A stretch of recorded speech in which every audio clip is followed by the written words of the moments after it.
Of Deputies Funchion, McGuinness and Aylward, and in the absence of Deputy Aylward, 1.5 minutes each. Thank you, Last Count Corda. First of all, I'm glad this issue was selected, as it's a very important issue to us in Kilkenny. However, I have to say I was hoping it would be Minister Harris, no disrespect to yourself, Minister, but it really is relevant to his area. So we want to first of all get a commitment from yourself that you will bring this issue back to him. The issue is in relation to the drug Pembro. It is available for certain cancers in this country, and other patients who have a particular type of cancer are not able to get it. So we have another example of a two-tier health system, which we're all too familiar with, unfortunately. We are speaking specifically, myself and Deputy McGuinness, this evening in relation to John Holmes, who is a Kilkenny man who has had to resort to having friends and family have a fundraising committee so that he can access the drug Pembro, and there's regular fundraisers throughout Kilkenny to try and fund this. It is not a nice situation for anyone to be diagnosed with any type of an illness, but to actually have to go and fundraise for your medication. And ironically, it's manufactured in Carlow, the county right next to him, but it's unavailable to him, yet it is available to certain patients. So we are looking for a firm commitment from Minister Harris that he will meet with John and his committee in relation to this, and that he will actually look at this issue and not give some sort of a watery answer, or, oh, you know, we'll come back to this, or kick it down the road. Time is of the essence here, and we need a definite commitment that he will meet with the committee and that he will look at this and come up with some solution that John Holmes can get access to this vital drug Pembro, because it is actually working, and it is, thankfully, he is seeing results from it. But obviously it's about €5,000 per session, so it's out of reach of most people. Thanks. John McGuinness says 1.5 minutes. Last Count Corda, John Holmes began to he began to have investigations into his health in 2010, where they established that he had cancer. And from 2010 to this date, he has been battling cancer. He has had chemo, he's had various invasive surgeries, and John Crown has recommended that he would undergo an aggressive form of chemo. That has all happened. Now it's being recommended that he be put on Pembro. The local community and John have been out begging for funds to fund the 30 infusions of Pembro that he needs at a cost of €5,111. Nobody can afford this. This man is dying if he does not receive the treatment to give him an extension of his time. And this government can provide the answer to John by assisting him in accessing the drug Pembro. Now, I have asked Simon Harris to meet with the family, to meet with John Holmes. We put down this in the belief that Simon Harris would come here and answer the question. And it is a sad reflection on government that the minister in question is not in here answering the queries that are being put to him by both Deputy Funchion and I. In actual, it's a disgraceful treatment of the family. And I'm asking, Minister, that you would request an immediate meeting between John Holmes and the Minister, that you would take immediate steps to remove VAT from this drug, and that you would ensure that the drug is made available to John, who has a unique type of cancer, where he requires this drug immediately. Thank you, Deputy. No. Minister.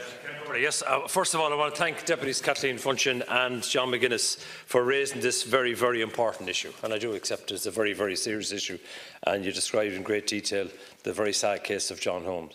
Can I, at the outset, wish to inform the Deputies that Pembro is available to public cancer patients in Ireland for a number of licence indications, and it is included on the HSE endorsement list for some of these indications.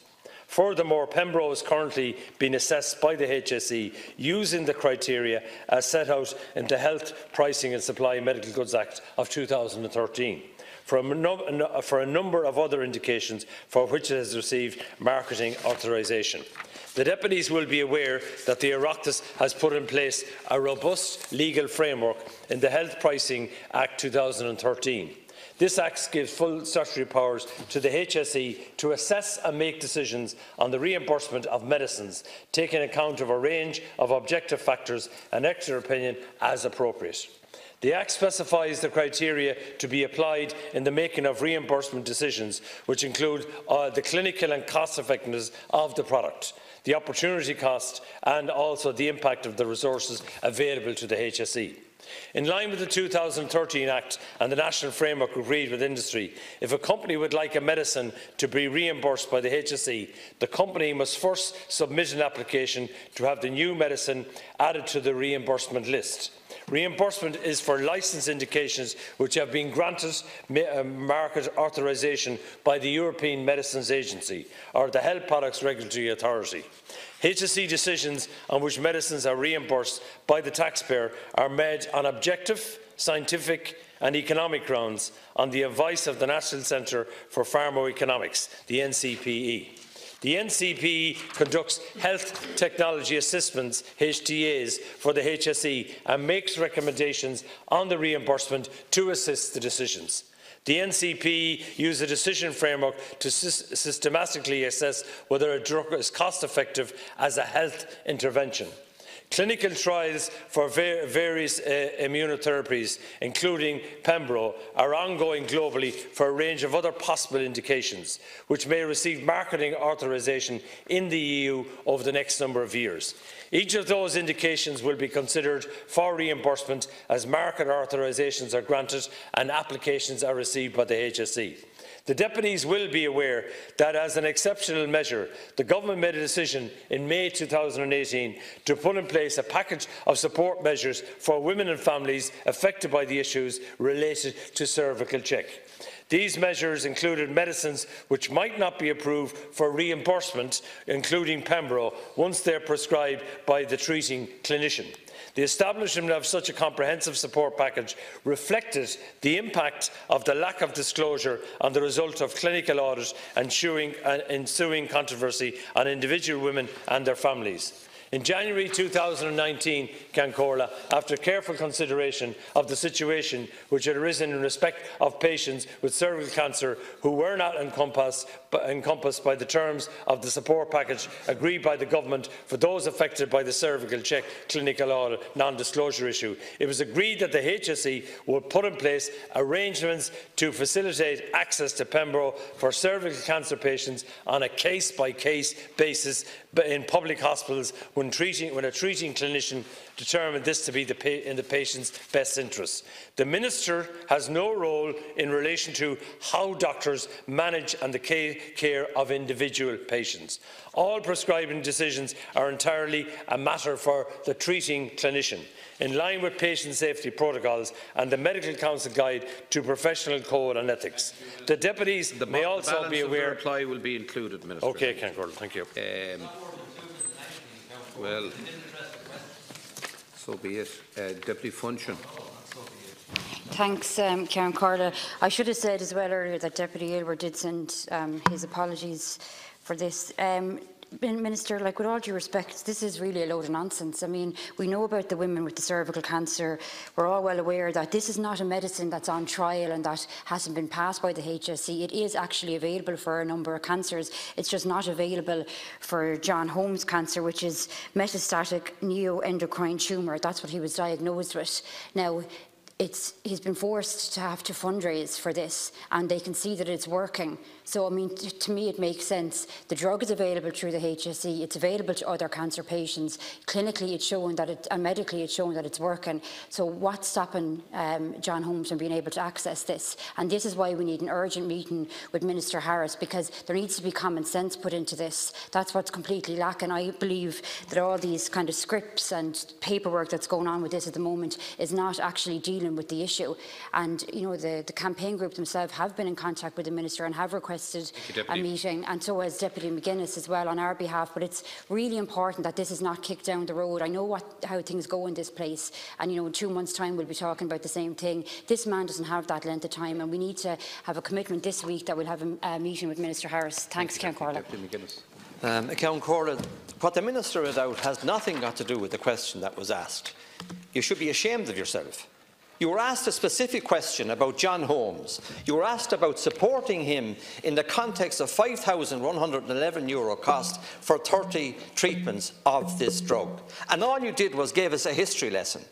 You are a cold, callous government if you can stand back and watch the likes of John Holmes die when all he needs is permission from you to allow what Professor Crown has actually said he needs and give him Pembro. That is a simple instruction from the Minister to follow the medical need of John Holmes. And you have refused to do it. And not only that, but you put this waffle on the record. Will he meet John Holmes? Will you take the VAT off the drug? Will you assist the man to live, or will you let him die? That is the question. That is the question. You did the same thing with young Isaac Brennan on Spinraza. Same argument was put here. And you said, no, we'll wait and see. And last week, the HSE made a decision that they would push out again the date for the final decision. But I say to you, Count Corla, on the point of order, for a minister to come in and use that script and not address the question of a man who is seriously ill is a disgrace. Well, cold and callous. That's what she can be described as. And I tell you, you're being seriously disrespectful to Mr. Holmes in not responding properly and adequately to the request that's being made of you. I fully accept that this is an inordinately difficult problem for two representatives of somebody who is in gravely ill condition, but I don't see the name of any patient on the notes before me. I don't see the name of any patient on the notes before me. John Holmes met with the Minister. I texted the Minister. I asked him to meet. I sent him a note in front of Deputy Funchion, and he ignored it. And I'm saying to you, how will people build respect and trust for politicians when this lot of nonsense is put on the record, and when the real issues of John Holmes and Isaac Brennan are not addressed in this Parliament? To be clear again, the name of Mr. Holmes or anybody else does not appear on the subject matter before us today. Neither was any of the response and nonsense. Minister, please. Minister. Well, first of all, I reject a lot of the allegations that Deputy McGuinness says. I mean, you know my position on this particular issue. Can I say that I agree that it's important that Pembro is available to public cancer patients in Ireland for a number of licence indications which have been assessed in line with the 2013 Act. These are clinical trials which are ongoing globally for a range of other possible uses which may receive marketing authorisation in the EU over the next number of years. Each of those treatments will be considered for reimbursement as the market authorisations are granted and applications are submitted to the HSE for decisions. The Minister will and of course I'll bring your message back to Minister Simon Harris. I'm stepping in from him today, so that's why I reject your personal allegations against me. I will bring back the views of deputies. I always bring back the views of deputies, and you'd want to show a bit of respect as well.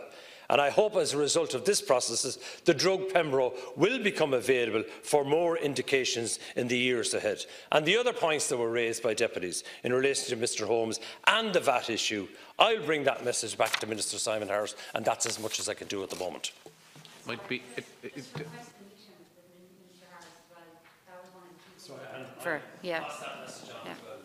In light of the Minister, in light of the extreme urgency of what the deputies describe, could we please ask for an urgent response from Minister Harris? I think that would be appreciated by all.